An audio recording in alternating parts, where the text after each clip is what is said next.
Hello student. So last video में हमने AP के nth टर्म तक के क्वेश्चंस हमने किया हुआ था। अब हम sum to n terms of AP हम डिस्कस कर रहे हैं। मैंने अज्यूम किया let a be the first term and d be the common difference and l be the last term of an AP. ठीक है, l एपी का last term है। Sn का मतलब शुरू से लेकर लास्ट तक के सारे टर्म्स का सम। ठीक है, a plus D, a plus 2d up to l। हो गया। अब क्या कर रहे हैं, मैं इसी सीरीज को रिवर्स में लिख रहा हूं। रिवर्स में लिखने में क्या हो जाएगा, अगर सीधे सीधे तरीके से अगर मैं ऐड कर रहा हूं तो वहां पर डिफरेंस है d का। अगर मैं रिवर्स फॉर्मेट में लिखूंगा तो वहां पर डिफरेंस हो जाएगा माइनस d का। तो बन गया l minus D, l minus 2d plus dot dot dot, last term हो गया a। अब क्या कर रहा हूं, मैं इन सारे टर्म्स को ऐड कर रहा हूं। तो लेफ्ट साइड हो गया Sn प्लस Sn मतलब ट्वाइस ऑफ Sn। क्या बन गया, a plus l plus a plus l। देखो यहाँ d माइनस डी कट गया, फिर plus a plus l plus 2d minus 2d cut गया, लास्ट टर्म भी बन गया a प्लस l। ये कितने नंबर ऑफ टर्म्स हैं टोटल, ये टोटल कितने नंबर ऑफ टर्म्स हैं, n नंबर ऑफ टर्म्स हैं। ये टोटल हैं n टर्म्स। ठीक है, ये टोटल कितने हैं, n टर्म्स।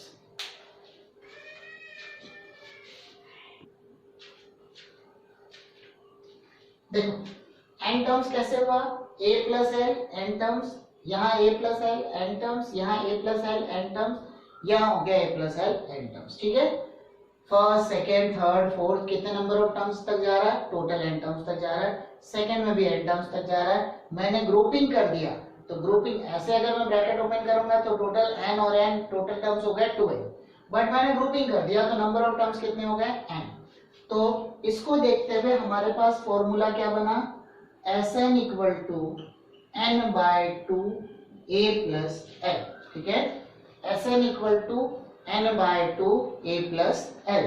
ठीक है, तो ये हो गया हमारा एक फॉर्मूला। नेक्स्ट है l equal to last term मतलब this equal to nth term. ठीक है, तो l की जगह क्या बन जाएगा, a plus n minus 1 into D. ठीक है, l की जगह क्या हो गया, a plus n minus 1 into D. तो Sn का दूसरा फॉर्मूला क्या हो गया, n by 2 a plus n minus 1 into D.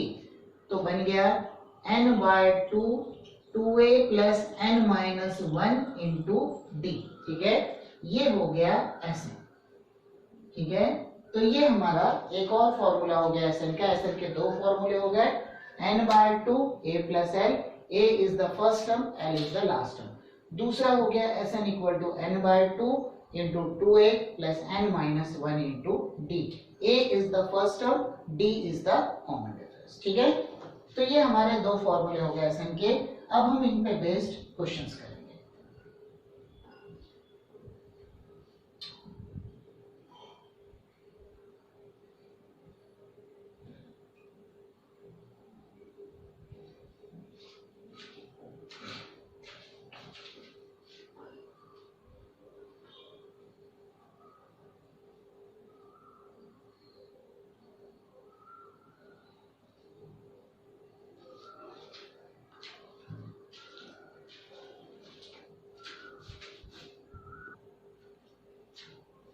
अब ये देखो, यहां मैंने दो क्वेश्चन लिख रखा है। Find the sum of 17 terms of AP 5 9 13 17। दूसरा है find the sum of odd integers from 1 to 2001। ठीक है, तो सबसे पहली वाली चीज में यहां पर क्या दिया हुआ है, a equal to 5, b equal to 9 minus 5 मतलब 4 एंड n इक्वल टू क्या दिया हुआ है, 17। तो S17 इक्वल टू, पहले फॉर्मूला लिख लो, 17 by 2 2a, 17 minus 1 into D,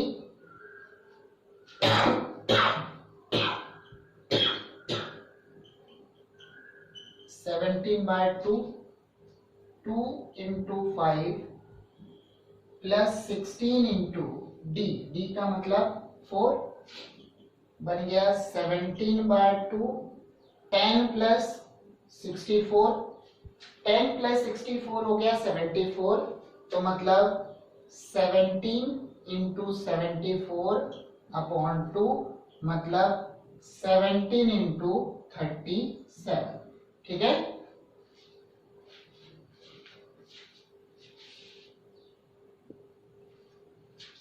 तो ये हमारा हो जाएगा दिस इक्वल टू 629, ठीक है।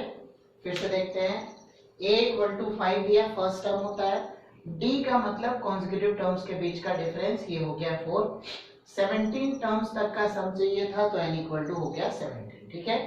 फॉर्मूला लगेगा Sn equal to n/2 2a plus n minus 1 into d, तो बन गया 17/2 2a मतलब 2 इंटू 5, 17 माइनस 1 16 इंटू 4, तो 10 प्लस 64 हो गया 74, 17 इंटू 74/2, ठीक है।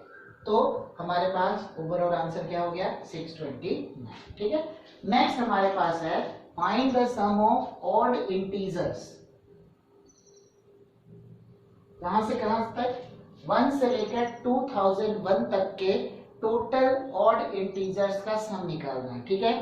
तो यहां पर हमको ये नहीं मालूम है इस क्वेश्चन में कि नंबर ऑफ टर्म्स कितने हैं, तो सबसे पहला काम हमारा क्या होगा, नंबर ऑफ टर्म्स को निकालना। अब देखो फर्स्ट टर्म है 1, कॉमन डिफरेंस कितना हो गया 2, क्योंकि दो ऑड इंटीजर्स के बीच का डिफरेंस होता है 2। लास्ट टर्म दिया हुआ है L इक्वल टू दिया हुआ है 2001, ठीक है। फॉर्मूला लगा लेंगे तो बनेगा a plus n minus 1 into D equal to 2001, ठीक है। L का फॉर्मूला L मतलब लास्ट टर्म, तो हमारे पास क्या हो गया this equal to 1 plus n minus 1 into 2 equal to 2001, मतलब 2 इंटू n minus 1 equal to 2001 minus 1 मतलब 2000, तो n माइनस 1 इक्वल टू क्या हो गया 2000/2 मतलब 1000, तो n इक्वल टू हो गया 1001। अब n की वैल्यू हमारे पास आ गई, n की वैल्यू हमारे पास आ गई, तो अब हम सम की वैल्यू निकाल सकते हैं, ठीक है।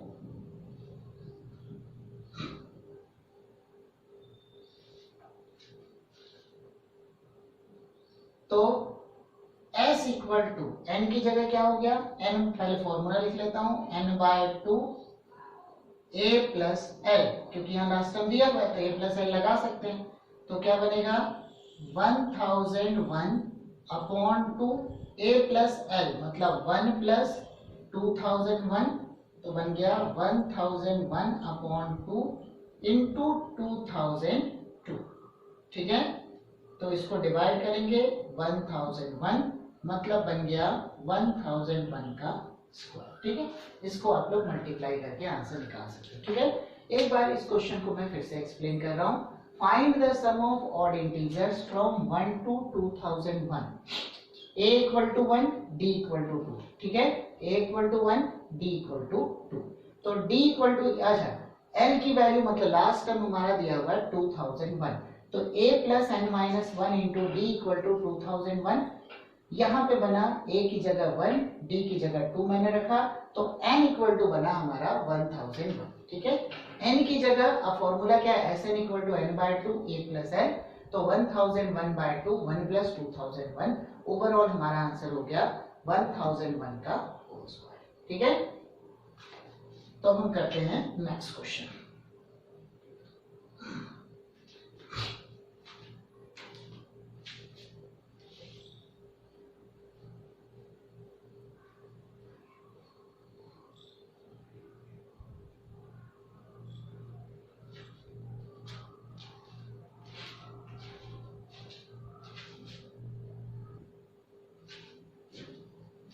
अब देखो ये हमारा नेक्स्ट क्वेश्चन है, find the sum of all natural numbers between 100 and 1000 which are multiple of 5, ठीक है, जो कि 5 का मल्टीपल है।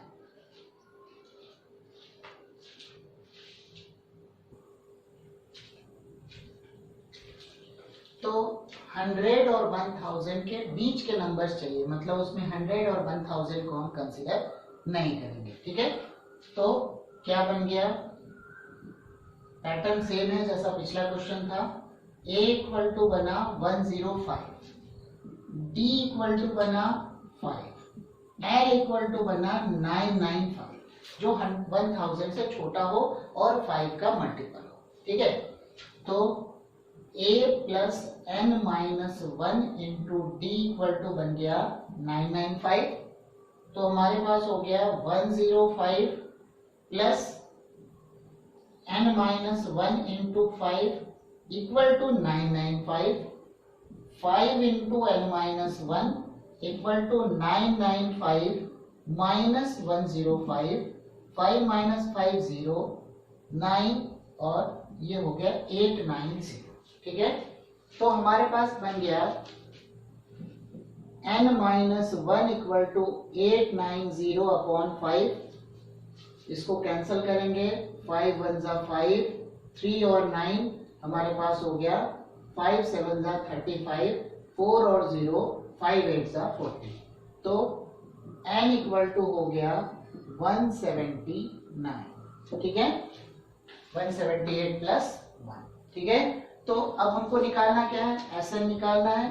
Sn का फॉर्मूला हो गया n by 2 a plus L.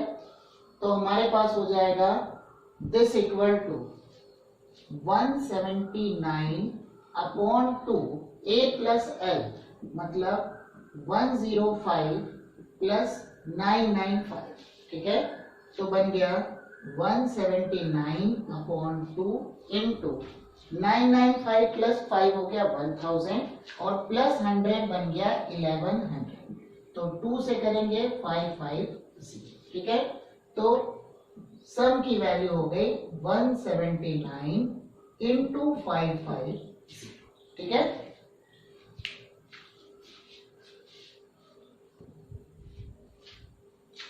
एक बार फिर से इस क्वेश्चन को हम देखेंगे। यहाँ क्या दिया हुआ है, find the sum of all natural numbers between 100 and 1000 which are multiple of 5, ठीक है। तो a इक्वल टू बना 105, d equal to 5, l equal to 995, ठीक है। क्या बन रहा है, a plus n minus 1 into D, ये बन गया 995, 105 plus n minus 1 into 5 equal to 995, 5 into n minus 1 equal to 890, n equal to क्या हो गया 179, ठीक है।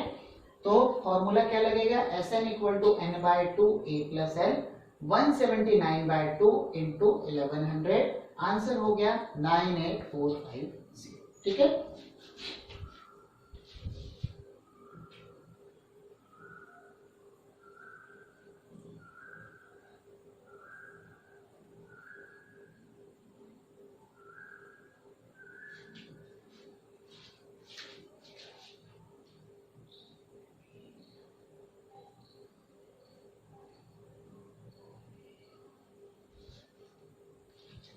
ठीक है, एक क्वेश्चन और करते हैं।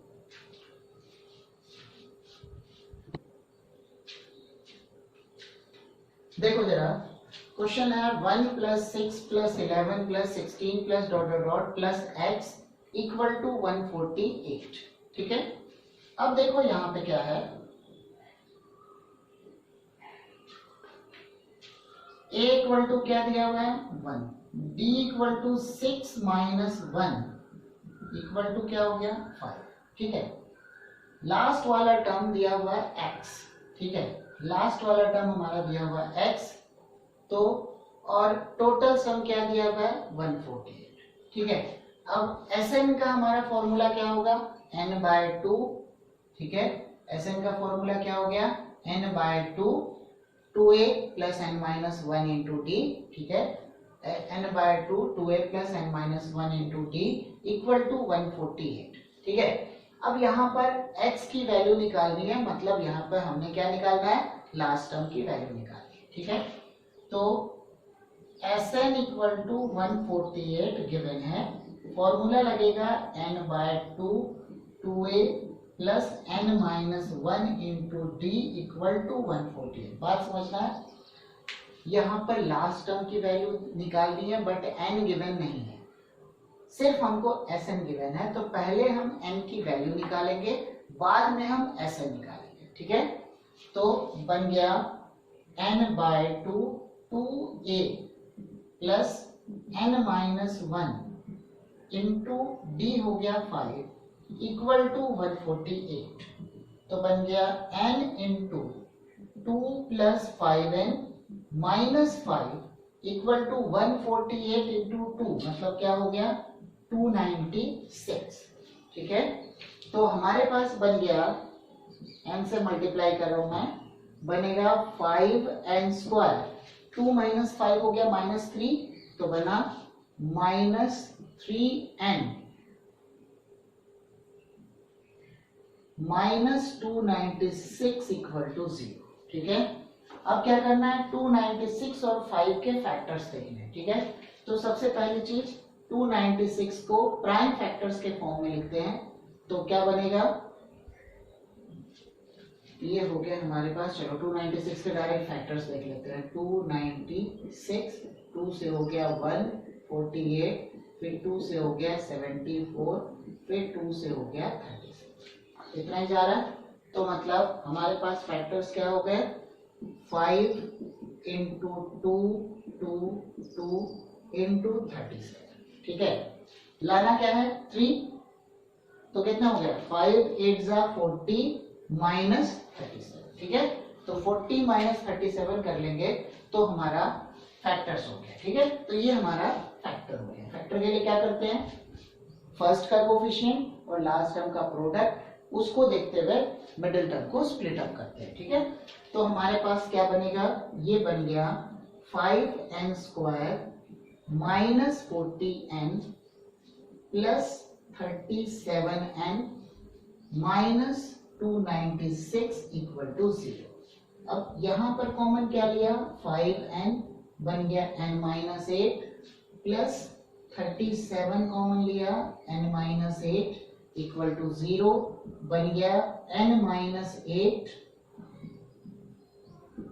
Into 5n plus 37 equal to 0, ठीक है। तो यहाँ पर हमारे पास आंसर क्या हो गया, आंसर हो गया n इक्वल टू 8, क्योंकि नंबर ऑफ टर्म्स है। नंबर ऑफ टर्म्स कभी फ्रैक्शन में नहीं हो सकते। क्यों नहीं हो सकते, देखो फर्स्ट के बाद सेकेंड टर्म आएगा, सेकेंड के बाद थर्ड टर्म आएगा, थर्ड के बाद फोर्थ टर्म आएगा। कभी ऐसा तो सुने नहीं है कि एक के बाद सवा, सवा के बाद डेढ़, डेढ़ के बाद दो, दो के बाद सवा दो, ऐसे तो नंबर ऑफ टर्म्स नहीं होते हैं। Number of terms are always natural number, ठीक है, वो हमेशा नेचुरल नंबर होते हैं। तो कभी नेगेटिव नहीं हो सकता, कभी फ्रैक्शन में नहीं हो सकता। तो नंबर ऑफ टर्म्स है, तो इसलिए ये क्या हो गया n इक्वल टू 8, इसका आंसर हो गया, ठीक है। अब n इक्वल टू 8 हमारे पास हो गया। वैल्यू किसकी चाहिए, x की चाहिए, मतलब किसकी चाहिए, लास्ट टर्म की वैल्यू चाहिए, ठीक है। तो a की वैल्यू हमारे पास है, d की वैल्यू हमारे पास है, हमने निकालना है लास्ट टर्म। तो मतलब फॉर x d कितना है 5, तो x इक्वल टू क्या बना, a plus n minus 1 into D, 1 plus 8 minus 1 into 5, तो 1 प्लस 7 5 जा 35, मतलब x इक्वल टू क्या हो गया 36।